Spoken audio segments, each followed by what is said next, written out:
Il est le plus vieux président en exercice au monde. Paul Biya, 90 ans, a fêté l'an passé ses 40 ans à la tête du Cameroun. Et c'est d'ailleurs cette année-là qu'Emmanuel Macron était venu lui rendre visite.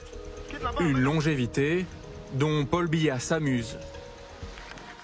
Le mandat que je mène a une durée de 7 ans. Quand ce mandat arrivera à expiration, vous serez informés sur le point de savoir si je reste ou si je m'en vais au village.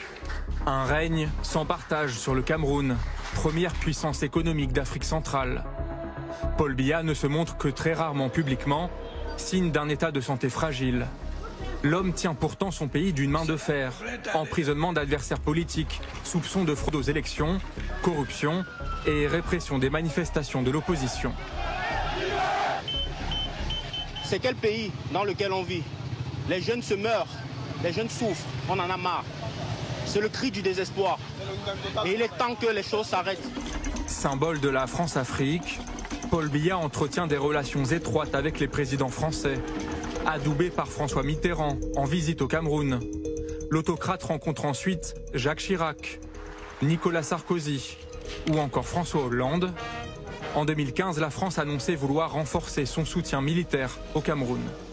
Je lui ai rappelé que la France était aux côtés du Cameroun face aux menaces qui peuvent la concerner directement avec le groupe terroriste Boko Haram.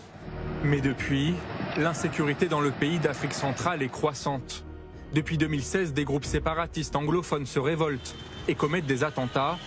Le Cameroun y envoie ses troupes, laissant davantage le champ libre aux groupes djihadistes dans l'extrême nord du pays. Actif depuis 2013, le groupe Boko Haram y multiplie les attaques et les enlèvements contre civils et soldats. Dans une vidéo publiée en 2015, le chef de la secte islamiste menaçait le président camerounais de mener des attaques de grande ampleur. Paul Biya, si tu ne mets pas fin à ton plan maléfique, tu finiras comme le Nigeria, les États-Unis et tous les autres polythéistes. Derniers événements en date, début août, 5 civils meurent après une série d'attentats. Alors le Cameroun se tourne de plus en plus vers la Russie pour assurer sa sécurité. L'an passé, les deux pays ont renouvelé des accords de coopération militaire. Sans compter l'influence grandissante de la Chine sur le plan économique, de quoi inquiéter Emmanuel Macron, qui tente en 2022 de revenir au centre du jeu.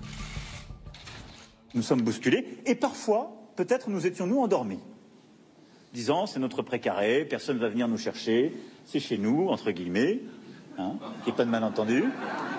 Non mais, beaucoup d'entreprises raisonnaient comme ça. Et puis, boum, la concurrence est arrivée à bousculer les positions acquises. C'est bien. Moi, je suis pour la concurrence. Après, je suis obligé de constater qu'il y a une concurrence qui utilise des instruments qui ne sont pas totalement les nôtres. Donc là, je suis pour la régulation. Signe de la perte d'influence de la France au Cameroun, la part de marché des entreprises françaises y est passée de 40% dans les années 90 à seulement 10% en 2021.